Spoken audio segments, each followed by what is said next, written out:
বন্ধুরা, আজকের এই ভিডিওতে আমরা জানব স্ত্রীর কি সেই তিনটি জিনিস যা প্রতিটি স্বামীর দেখা উচিত। যে স্বামী তার স্ত্রীর এই তিনটি জিনিস দেখে এবং বোঝে, তার জীবনে আর কখনো অভাব আসে না, তার ঘর সর্বদা মা লক্ষ্মীর আশীর্বাদে ভরে থাকে। তাহলে চলুন জেনে নেওয়া যাক সেই তিনটি বিষয় কি কি যা প্রতিটি স্বামীর তার স্ত্রীর মধ্যে দেখা উচিত। তো নমস্কার বন্ধুরা, আপনারা দেখছেন অদ্ভুত রহস্য টিভি।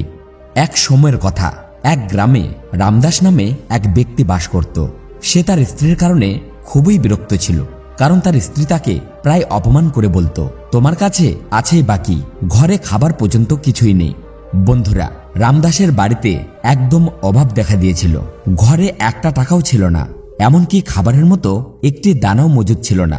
একদিকে খাবারের অভাব আর অন্যদিকে স্ত্রীর অত্যাচার। সে খুবই বিরক্ত হয়ে পড়েছিল। সে বুঝে উঠতেই পারছিল না সে এখন কি করবে। একদিন সে খুবই বিরক্ত হয়ে বাড়ি থেকে বেরিয়ে পড়ে। সে এক নির্জন পথ ধরে হাঁটতে শুরু করে। হাঁটতে হাঁটতে সে একজন সাধুকে ধ্যানে বসে থাকতে দেখে। এই দেখে রামদাস ওই সাধুর কাছে এসে বসে পড়ে। সাধু যখন তার ধ্যান শেষ করেন, রামদাস তখন তার সামনে কান্নায় ভেঙে পড়ে। এই দেখে সাধু রামদাসকে বললেন, পুত্র, তোমার কি হয়েছে? তুমি কাঁদছো কেন? তোমার সমস্যা কি? তখন রামদাস সাধু মহারাজকে বললেন, হে মহারাজ, আমার যে স্ত্রী আছেন সে প্রতিদিন কথায় কথায় আমাকে অপমান করে। আমি গরিব, তো আমি কি করব? যতই চেষ্টা করি না কেন, কিন্তু অর্থ উপার্জন করতে পারি না। আমার ছোট্ট একটি ব্যবসা ছিল, তাও স্ত্রীর কারণে বন্ধ হয়ে গেছে। সে দিনরাতে আমার সাথে ঝগড়া করে। এখন আমরা কি খেয়ে বেঁচে থাকবো তা নিয়ে খুবই চিন্তিত আছি। ঘরে খাবার মতো কিছুই নেই, এছাড়াও পরার জন্য বস্ত্রও নেই। আমি আমার স্ত্রীকে অনেক বোঝাই, তুমি আমার সাথে এইরকম করো না, আমার সাথে ঝগড়া করো না, কিন্তু সে কিছুতেই বোঝে না। মহারাজ, এই কারণেই আমি বাড়িঘর ছেড়ে এখানে চলে এসেছি। তখন ওই সাধু মহারাজ বললেন, পুত্র, তুমি কেঁদো না। আজ আমি তোমাকে তিনটে কথা বলবো যা তোমার ভাগ্যই পরিবর্তন করে দেবে। যে পুরুষ তার স্ত্রীর এই তিনটি জিনিস দেখে, সেই পুরুষ সে তার জীবনকালে আর কখনোই গরিব হয় না। তার ঘরে আর কখনোই অর্থের অভাব হয় না, আর না তো তার ঘরে কখনোই লড়াই ঝগড়া হয়। সাধু মহারাজ বললেন, পুত্র, তুমি মন দিয়ে শোনো, পারলে তুমি তোমার জীবনে গিট বেঁধে রাখো। তখন রামদাস সাধু মহারাজের কথা খুব মনোযোগ দিয়ে শোনে এবং বলে, হে সাধু মহারাজ, যত তাড়াতাড়ি সম্ভব আমাকে তা বলুন।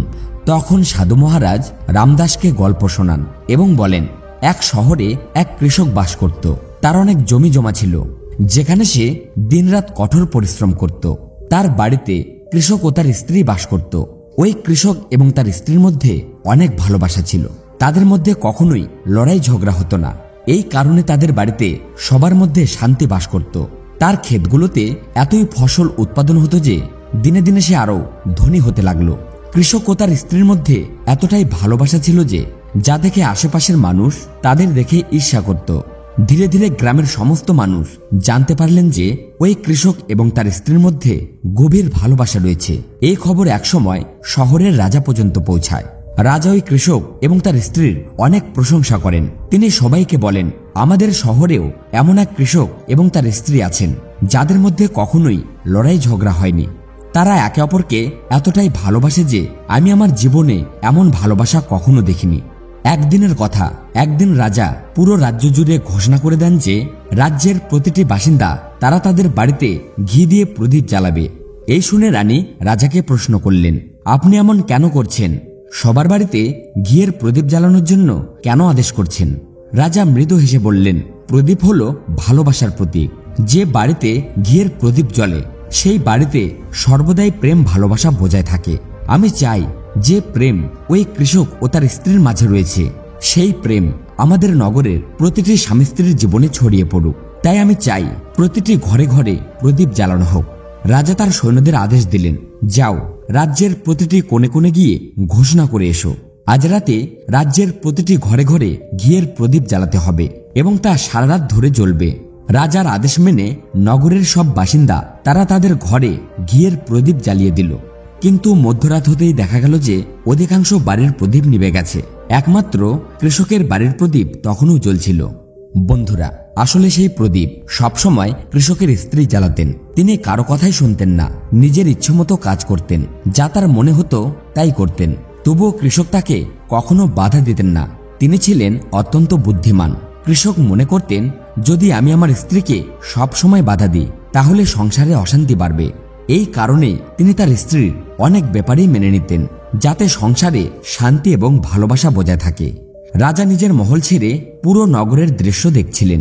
তিনি দেখলেন পুরো নগরের কোথাও কোনো বাড়িতে প্রদীপ জ্বলছে না, শুধু এক কৃষকের বাড়ির প্রদীপ তখনও জ্বলছে। এই দেখে রাজা তার রানীকে বললেন, দেখো কৃষকের বাড়ির প্রদীপ কি সুন্দরভাবে জ্বলছে, কিন্তু পুরো নগরে আর কোথাও কোনো প্রদীপ জ্বলছে না। এ থেকেই বোঝা যায় কৃষক ও তার স্ত্রীর মধ্যে কত প্রেম রয়েছে। রানী রাজার কথা শুনে মুচকি হেসে বললেন, তোমার কথা একদম সঠিক। কৃষক ও তার স্ত্রীর মধ্যে যে প্রেম রয়েছে তা তার স্ত্রীর কারণে, তার কারণেই তাদের সংসারে এত শান্তি এবং তারা সুখী। বন্ধুরা, রানীর কথা শুনে রাজা বললেন, রানী তুমি ভুল বলছো। যে প্রেম কৃষকের বাড়িতে রয়েছে তা তার স্ত্রীর কারণে নয়, বরং কৃষকের কারণে। রানী আবার বললেন, না, কৃষকের স্ত্রী খুবই বুদ্ধিমতী, তার কারণেই তাদের সংসারে কখনো ঝগড়া বিবাদ হয় না। তোমার ভাবনাই ভুল। রাজা জবাব দিলেন, আসলে কৃষকই বুদ্ধিমান, তার কারণেই তাদের সংসারে এত সুখ শান্তি। এইভাবে তাদের মধ্যে তর্ক বিতর্ক হতে লাগলো। রানীর দাবি ছিল কৃষকের স্ত্রী বুদ্ধিমতী, আর রাজার দাবি ছিল কৃষকই বুদ্ধিমান। বন্ধুরা, এইভাবে কিছুক্ষণ ধরে তাদের মধ্যে তর্ক বিতর্ক হতে লাগলো। অবশেষে তর্ক এমন পর্যায়ে পৌঁছালো যে রানী রাগ করে রাজার দাড়ি ধরে টেনে ছিঁড়ে ফেলেন, আর রাজা ক্ষিপ্ত হয়ে রানীকে তুলে মাটিতে আছাড় দিলেন। এরপর রাজা দৃঢ় কণ্ঠে বললেন, আমাদের আর ঝগড়া করার কোনো প্রয়োজন নেই, বরং আমরা কৃষক এবং তার স্ত্রীর পরীক্ষা নিই, তখনই সত্যিটা পরিষ্কার হয়ে যাবে। রাজার প্রস্তাবে রানী রাজি হয়ে গেলেন। দুজনেই সিদ্ধান্ত নিলেন যে তারা কৃষক ও তার স্ত্রীর পরীক্ষা নেবে, আসলে তাদের মধ্যে কে বেশি বুদ্ধিমান এবং কার কারণে তাদের সংসারে এত সুখ শান্তি তা যাচাই করবেন। এরপর রাজা তার মহলে ফিরে গিয়ে একজন পুরুষ সৈন্যকে ডেকে পাঠালেন। তিনি সৈন্যকে নির্দেশ দিলেন, তুমি কৃষকের কাছে যাও এবং আমার বলা প্রশ্নগুলো তাকে গিয়ে করো, তার উত্তর থেকে সব পরিষ্কার হয়ে যাবে। সৈন্য সম্মতি জানিয়ে বলল, ঠিক আছে মহারাজ, আমি আপনার আদেশ পালন করব। রাজা যা যা বললেন তা শোনার পর সৈনিক কৃষকের বাড়ির পথে রওনা দিল। তখন কৃষকের স্ত্রী কোনো কাজে মাঠে গিয়েছিলেন, আর কৃষক বাড়িতেই ছিলেন। তিনি অসুস্থতার কারণে মাঠে যেতে পারেননি। সৈনিক কৃষকের বাড়িতে পৌঁছে দরজায় কড়া নাড়ল। দরজা খুলে কৃষক তাকে স্বাগত জানিয়ে বললেন, আপনি নিশ্চয় রাজদরবার থেকে এসেছেন, বলুন আমি কিভাবে আপনাকে সাহায্য করতে পারি। আপনি বসুন, আমি আপনাকে এক গ্লাস জল এনে দিচ্ছি। সৈনিক বলল, না, কিছুই আনতে হবে না, আমি রাজা মহারাজের পক্ষ থেকে এসেছি, তার বার্তা তোমার কাছে পৌঁছে দেওয়ার জন্য এসেছি।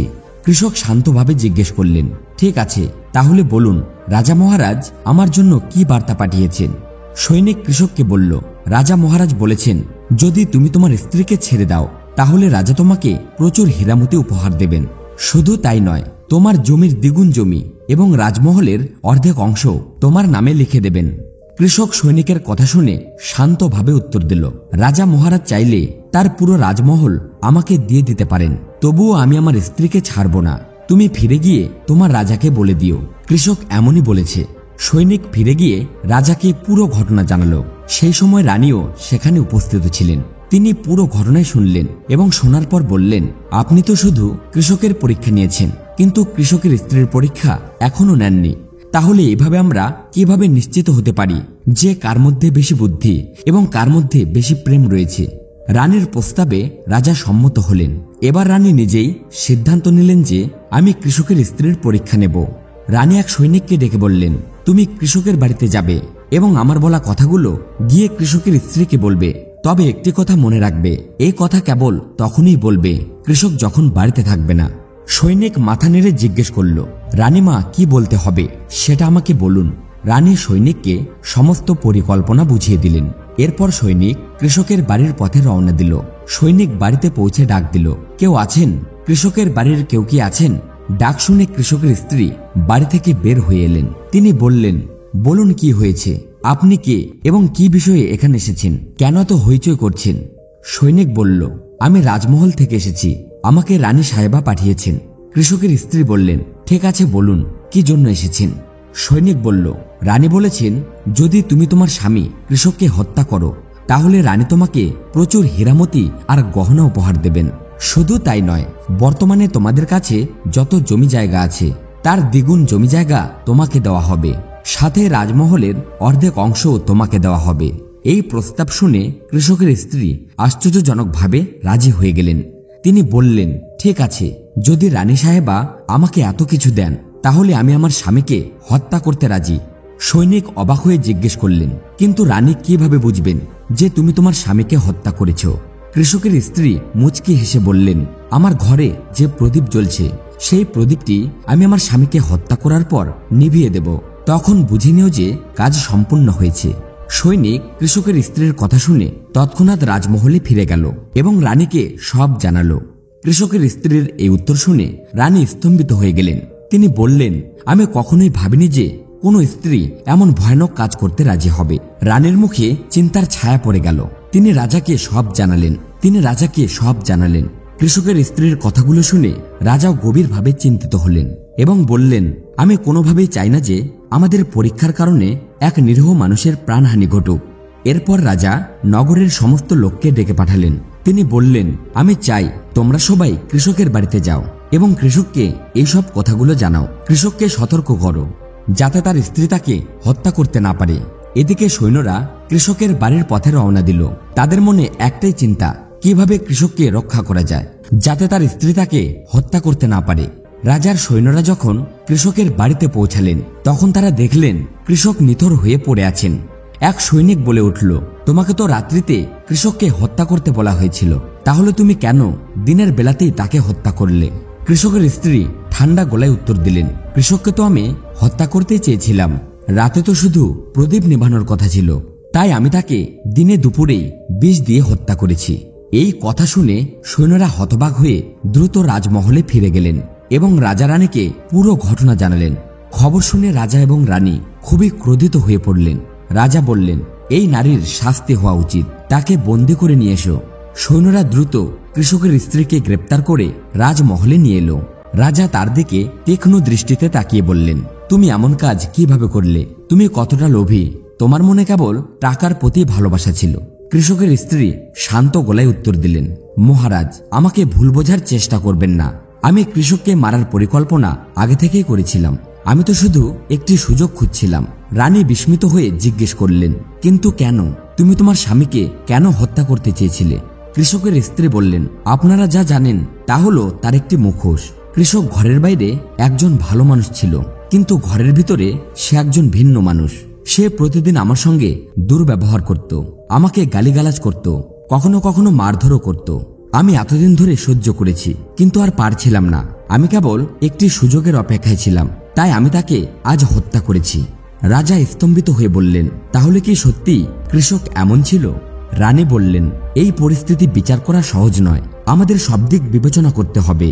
রাজা এবং রানী এই ঘটনা থেকে কি শিক্ষা নেবেন এবং কৃষকের স্ত্রীকে কি শাস্তি দেবেন তা নিয়ে আলোচনায় বসে গেলেন।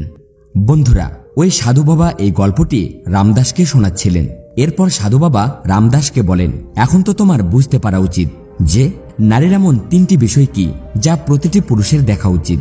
তখন রামদাস বলেন, সাধু মহারাজ, আমি এখনো বুঝতে পারিনি একজন নারীর সেই 3টি বিষয় কি যা প্রতিটি পুরুষের জানা উচিত। তখন সেই সাধু বাবা তাকে ব্যাখ্যা করে বললেন, প্রথমত, প্রতিটি পুরুষের উচিত তার স্ত্রীর চলাফেরার উপর নজর রাখা, যে সে কোথায় যাচ্ছে বা কোথা থেকে আসছে। যে পুরুষ তার স্ত্রীর এই বিষয়টি নজরে রাখে তার সংসারে কখনো অশান্তি সৃষ্টি হয় না এবং সে তার স্ত্রীর উপর নিয়ন্ত্রণ রাখতে সক্ষম হয়। দ্বিতীয়ত, প্রত্যেক পুরুষের উচিত তার স্ত্রীর কথা বলার ধরন এবং আচার আচরণ পর্যবেক্ষণ করা। সে কি তার স্বামীকে সম্মান করছে, তার কথা মতো চলছে নাকি নয়। যে নারী তার স্বামীর কথা মানে না বা তার প্রতি শ্রদ্ধাশীল নয়, সে তার স্বামীর সঙ্গে যে কোনো অন্যায় করতে পারে, যেমন সেই কৃষকের স্ত্রী কৃষকের সঙ্গে করেছিল। তৃতীয়ত, প্রত্যেক পুরুষের উচিত তার স্ত্রীর চালচলন লক্ষ্য করা। যে পুরুষ তার স্ত্রীর চালচলন বোঝে এবং তার প্রতি অযথা বেশি ভালোবাসা না দেখিয়ে তাকে সঠিকভাবে নিয়ন্ত্রণে রাখে, তার সংসারে কখনোই ঝগড়াঝাটি হয় না। যে নারী তার স্বামীর কথা শোনে না এবং নিজের ইচ্ছে মতো বাড়ির কাজকর্ম চালায়, সেই বাড়িতে সবসময় সমস্যা লেগে থাকে। সাধুর মুখে এই 3টি গুরুত্বপূর্ণ বিষয় শোনার পর রামদাস সেগুলো খুবই ভালোভাবে মনে রাখে এবং সাধুকে প্রণাম করে বাড়ি ফিরে যায়। আশা করি বন্ধুরা, এই গল্পটি আপনাকে অনেক কিছু শেখার সুযোগ দিয়েছে। যদি গল্পটি ভালো লেগে থাকে তাহলে অবশ্যই একটি লাইক করে দিবেন।